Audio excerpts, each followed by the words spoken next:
মবের রাজ্য বাংলাদেশ কি দিনে দিনে নারী শূন্য, ধর্মীয় জাতিগত সংখ্যালঘু শূন্য করার মেটিকুলাস ডিজাইনের দিকে হাঁটছে?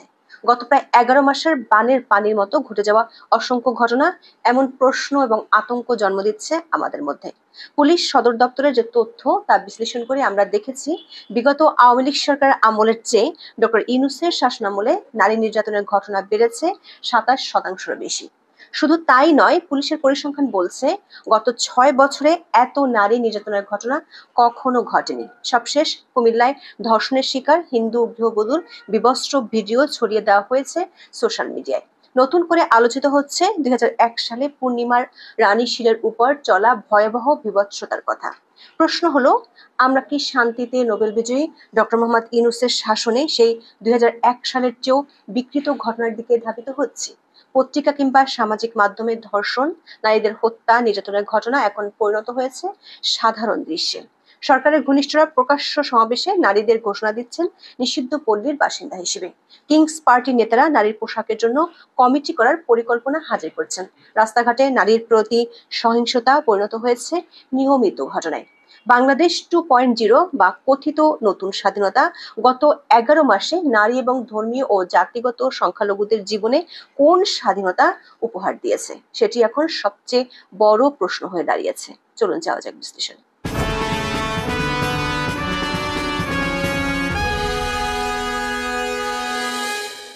পুলিশ সদর দপ্তরের তথ্য বলছে, ডক্টর ইউনূসের শাসনামল বাংলাদেশের নারীদের জন্য সবচেয়ে খারাপ শাসনামল।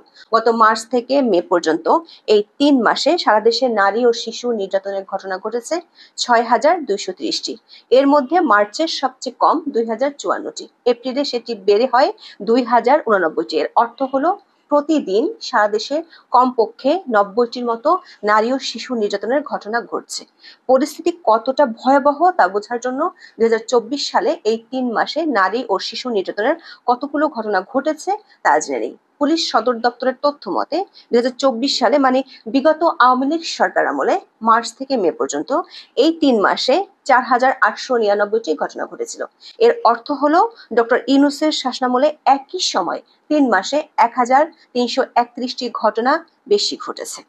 অর্থাৎ শান্তিতে নোবেল বিজয়ীর শাসনামলে বিগত সরকার আমলের চেয়ে কমপক্ষে দিনে গড়ে 15টির বেশি নারী নির্যাতনের ঘটনা ঘটছে। শতকরা হিসেবে বর্তমান অন্তর্বর্তী সরকার আমলে 27% বেশি নারী নির্যাতনের ঘটনা বেড়েছে। ডেটা ভিত্তিক কন্টেন্ট সাইট ডেটাফুলের সংবাদ বিজ্ঞপ্তিতে মে মাসের একটি পরিসংখ্যান দিয়ে জানানো হয়, এবছরের মে মাসে যেসব ঘটনার খবর প্রকাশিত হয়েছে তার 50.65% যৌন নিপীড়ন ও প্রাণঘাতীর ঘটনা। এর মধ্যে 98টি হত্যা আর 53টি ধর্ষণের ঘটনা ছিল। দলবদ্ধ ধর্ষণের ঘটনা ছিল 15টি। ঢাকায় সবচেয়ে বেশি 44টি সহিংসতার ঘটনা ঘটেছে, আর 20টি ঘটনা নিয়ে এরপরই আছে চট্টগ্রাম। গত 9 মার্চ ডয়েচে ভেলে বাংলাতে একটি প্রতিবেদন প্রকাশিত হয়। বাংলাদেশের গণমাধ্যমে প্রকাশিত কয়েকদিনের সংবাদ পর্যালোচনা করে সেই প্রতিবেদনে বলা হয়, শিশু, গর্ভবতী নারী, বিশেষভাবে সক্ষম নারী কেউই রেহাই পাচ্ছে না যৌন নির্যাতন থেকে। তবে এসব পরিসংখ্যানের ভয়াবহতার মাত্রা ছাড়িয়ে গেছে কুমিল্লার মুরাদনগরের ঘটনাটি। সেখানে দরজা ভেঙে ঘরে ঢুকে এক নারীকে ধর্ষণ করা হয়েছে। ধর্ষণের শিকার নারীর বিবস্ত্র ভিডিও ফেসবুকে ছড়িয়ে দেওয়ার ঘটনায় স্তম্ভিত সারা দেশ। সনাতন ধর্মের ওই নারীর অভিযোগ, প্রায় 15 দিন আগে সন্তানদের নিয়ে বাবার বাড়িতে বেড়াতে আসেন তিনি। অভিযুক্ত ফজর আলী 26শে জুন রাত 10টার দিকে তার বাড়ির দরজা ভেঙে ভিতরে ঢুকে ধর্ষণ করেন। ফজর আলী বিএনপির রাজনীতিতে জড়িত বলে দাবি করেছে এলাকাবাসী। আবার ফেসবুকে ছড়িয়ে পড়া ছবিতে অতীতে তাকে স্থানীয় আওয়ামী লীগ নেতাদের সঙ্গেও দেখা গেছে। 5ই আগস্টের পর রাতারাতি দলবদল করা এমন অনেকের দাপট দেখা যাচ্ছে দেশে।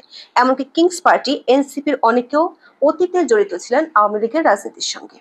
আজকের পত্রিকার এক প্রতিবেদনে বলা হয়, ধর্ষণের পর ওই নারীর চিৎকার করলে আশপাশের লোকজন ছুটে আসেন, কিন্তু তারা প্রকৃত ঘটনা না জেনে উল্টো নারীকেই দোষারোপ করে মারধর এবং সেই অবস্থায় ভিডিও ধারণ করেন। পরে তারা বুঝতে পারে ওই নারী আসলে ধর্ষণের শিকার। তখন স্থানীয়রা ফজর আলীকে আটক করে মারধর করে হাসপাতালে পাঠান। তবে হাসপাতাল থেকে কৌশলে পালিয়ে যান ফজর আলী। সামাজিক মাধ্যমে 27শে জুন রাতে ভিডিও ছড়িয়ে পড়লে তীব্র প্রতিক্রিয়া তৈরি হয়। এরপর তৎপর হয় পুলিশ।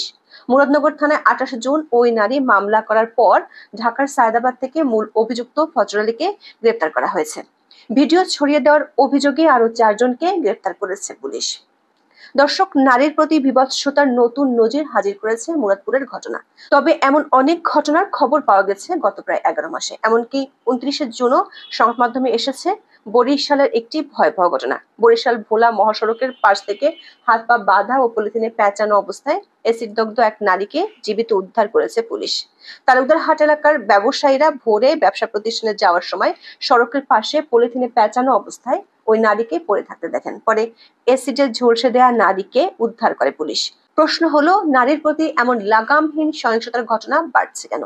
গত 11 মাসে আমরা দেখেছি আলোচিত প্রতিটি ঘটনায় দায় অস্বীকার করেছে সরকার। এমনকি মুরাদনগরের ঘটনায় বিএনপিকে ইঙ্গিত করে ফেসবুকে পোস্ট দিয়েছেন উপদেষ্টা আসিফ মাহমুদ সজীব ভুঁইয়া। ফেসবুক পোস্টে তিনি লেখেন, মুরাদনগরে আওয়ামী সন্ত্রাসীদের যারা আশ্রয় প্রশ্রয় দিচ্ছেন, পুনর্বাসন এবং ক্ষমতায়নের মাধ্যমে সাধারণ মানুষের উপর অত্যাচার, নির্যাতন, চাঁদাবাজি, ধর্ষণের উদ্দেশ্যে ছেড়ে দিয়েছেন, আজকের পরিস্থিতির জন্য তারাই দায়ী। এর আগেও চাঁদাবাজকে হাতে নাতে গ্রেপ্তার করায় তাকে ছিনিয়ে নিতে থানায় হামলা ভাঙচুর করে এক মাফিয়ার বাহিনী। আজকে আমি লজ্জিত, আমার বলার ভাষা নেই। এলাকার লোকজন দেখা হলেই বলে গণ অভ্যুত্থানে দেশ মুক্ত হয়েছে, কিন্তু মুরাদনগর আরো বড় মাফিয়াদের দখলে গেছে। দর্শক, খেয়াল করে দেখুন, 11 মাস ক্ষমতায় থাকা সরকার কোনো আলোচিত ঘটনা ঘটলেই বিলোপাস শুরু করেছে। সরকারের প্রধান দায়িত্ব যেখানে আইন শৃঙ্খলা রক্ষা করা, আসিফ সেখানে ব্যস্ত দোষ অন্যের কাঁধে চাপাতে। প্রশ্ন হলো, ডক্টর ইউনূস সরকার যদি কোনো কিছু নিয়ন্ত্রণ নাই করতে পারে, তবে তারা কেন ক্ষমতা ধরে রেখেছে? কেন রাষ্ট্রের বেতন নিচ্ছেন উপদেষ্টারা? আবার আসিফ যেখানে থানায় হামলা ভাঙচুর নিয়ে উদ্বিগ্ন, দুদিন আগেই তাদের প্রেসার গ্রুপ হিসেবে চিহ্নিত করে প্রশংসা করেছেন প্রধান উপদেষ্টার প্রেস সচিব। শুধু তাই নয়, এর আগে আলোচিত কমপক্ষে 3টি ঘটনায় নারী নিপীড়নে জড়িতরা গ্রেপ্তার হওয়ার পরপরই বিদ্যুৎ গতিতে জামিন পেয়েছেন। এরপর ফুলের মালা গলায় দিয়ে বেরিয়ে এসেছেন কারাগার থেকে। ফুলের মালা গলায় দেয়া গোষ্ঠীগুলোর সবাই সরকারের মিত্র বলে পরিচিত। আবার অতীতের নারী ধর্ষণের আলোচিত মামলার আসামিরাও জামিন পেয়েছেন সরকার ঘোষিত নতুন বাংলাদেশে। দিনাজপুরে 2016 সালে 5 বছরের এক শিশুকে ধর্ষণের ঘটনা নাড়া দেয় সারা দেশকে। ঘটনার পরপরই প্রতিবেশী সাইফুল ইসলামকে আসামি হিসেবে গ্রেপ্তার করে পুলিশ। বিচারে সাইফুলের অপরাধ প্রমাণিত হওয়ায় যাবজ্জীবন কারাদণ্ড দেয় আদালত।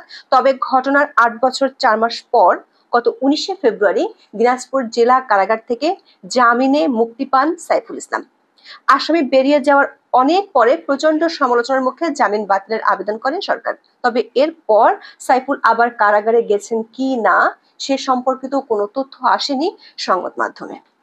দর্শক, দেশে নারী নিপীড়নের ঘটনা এখন বলতে গেলে সাধারণ চিত্রে পরিণত হয়েছে। এমনকি বানের পানির মতো বাড়ছে ধর্ষণের ঘটনা।